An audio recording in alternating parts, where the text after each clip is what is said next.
एक ऐसा वायरस जिसने इंसानों को सिर्फ बीमार नहीं किया बल्कि उन्हें तेज, खूंखार और जानलेवा फेरल्स में बदल दिया।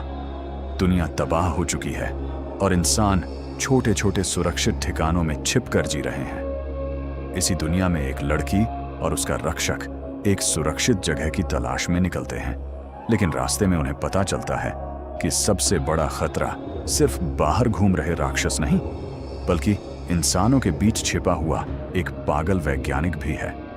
साइलेंट जॉन 2025 की कहानी साल 2012 में शुरू होती है, जब एक भयानक वायरल महामारी पूरी दुनिया में फैल जाती है। इस वायरस से संक्रमित इंसान धीरे धीरे अपनी इंसानियत खोकर बेहद आक्रामक और जानलेवा जीवों में बदल जाते हैं, जिन्हें फेरल्स कहा जाता है। शुरुआत में छोटी एबिगेल अपनी माँ और छोटे भाई के साथ सुरक्षित जगह से निकलने की तैयारी कर रही होती है, क्योंकि उसका पिता उस समय विदेश में होता है। लेकिन घर से निकलने से पहले ही एक फेरल उन पर हमला कर देता है। एबिगेल की माँ और भाई संक्रमित हो जाते हैं और कुछ ही समय में खुद फेरल बन जाते हैं। तभी कैसियस नाम का एक पूर्व पुलिस अधिकारी एबिगेल को बचाता है और उसकी संक्रमित माँ को मारने के लिए मजबूर हो जाता है। इसके बाद कैसियस एबिगेल को अपने साथ ले जाता है और दोनों जंगलों में छिपकर जिंदगी बिताने लगते हैं। कैसियस उसे सिर्फ खाना ढूंढना और छिपना ही नहीं सिखाता, बल्कि हथियार चलाना और इन खतरनाक फेरल्स से लड़ना भी सिखाता है। करीब 10 साल बीत जाते हैं और अब एबिगेल एक छोटी बच्ची नहीं बल्कि एक बहादुर और समझदार लड़की बन चुकी होती है। लेकिन दुनिया अब भी पहले जैसी ही खतरनाक है और हर तरफ फेरल्स घूम रहे हैं। कैसियस और एबिगेल फैसला करते हैं कि अब उन्हें एक सुरक्षित जगह की तलाश करनी होगी। उन्हें किंग्स हार्बर नाम की एक कॉलोनी के बारे में पता चलता है, जो मालवाहक जहाजों से बनी एक सुरक्षित बस्ती है। दोनों वहां पहुंचने के लिए जंगल और बर्बाद हो चुके इलाकों से गुजरना शुरू करते हैं, लेकिन सफर के दौरान उनका सामना हथियार बंद बचे हुए लोगों के एक समूह से होता है। तभी फेरल्स का एक झुंड अचानक हमला कर देता है और देखते ही देखते कई लोग मारे जाते हैं। कैसियस और एबिगेल किसी तरह बच निकलते हैं और उनके साथ गर्भवती मेघन और उसका पति डेविड भी बच जाते हैं। अब चारों मिलकर किंग्स हार्बर तक पहुंचने की कोशिश करते हैं, लेकिन उनके पीछे फेरल्स का एक बेहद खतरनाक एल्फा लगा हुआ है। दरअसल रास्ते में कैसियस से एल्फा की साथी फेरल मारी जाती है और इसके बाद एल्फा उन्हें अपना सबसे बड़ा दुश्मन समझ लेता है। वह लगातार उनका पीछा करता है और हर जगह उनका रास्ता रोकने की कोशिश करता है। इसी बीच मेगन की प्रेगनेंसी की वजह से सफर और मुश्किल हो जाता है। रास्ते में उनकी गाड़ी रुक जाती है और उन्हें पैदल जंगल पार करना पड़ता है। डेविड जानता है कि उसकी हालत भी ठीक नहीं है, लेकिन वह मेगन, एबिगेल और कैसियस को बचाने के लिए पीछे रुक जाता है।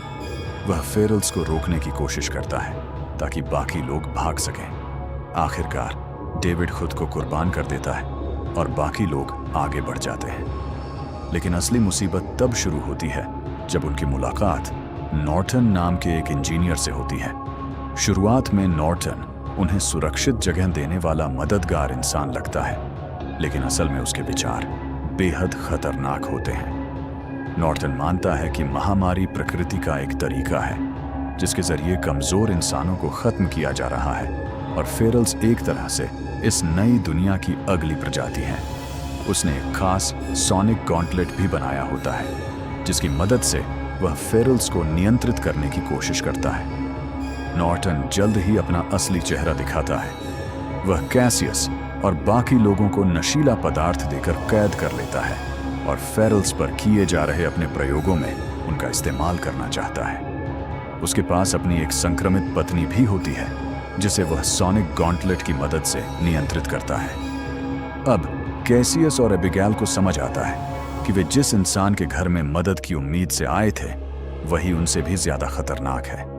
किसी तरह कैसियस और बाकी लोग नॉर्टन के कब्जे से निकलते हैं और किंग्स हार्बर की तरफ भागते हैं। मेगन की हालत लगातार खराब होती जाती है और आखिरकार किंग्स हार्बर पहुंचने के बाद वह एक बच्ची को जन्म देती है।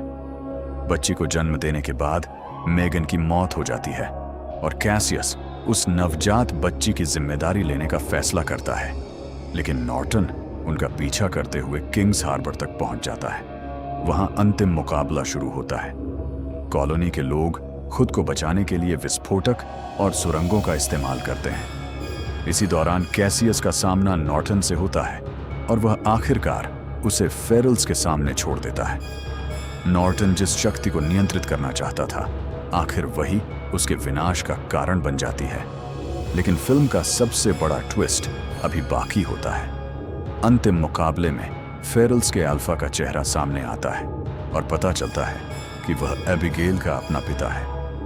वह भी महामारी के दौरान संक्रमित होकर फेरल बन चुका था, लेकिन उसके अंदर अपनी बेटी को पहचानने की कुछ इंसानी भावना अभी भी बची हुई थी।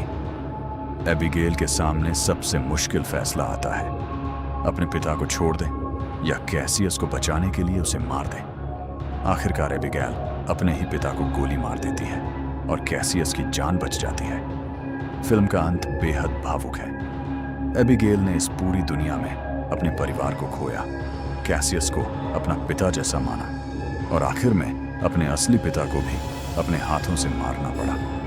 फिर भी वह नई जिंदगी की उम्मीद के साथ आगे बढ़ती है।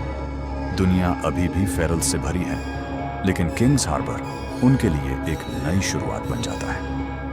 Silent zone.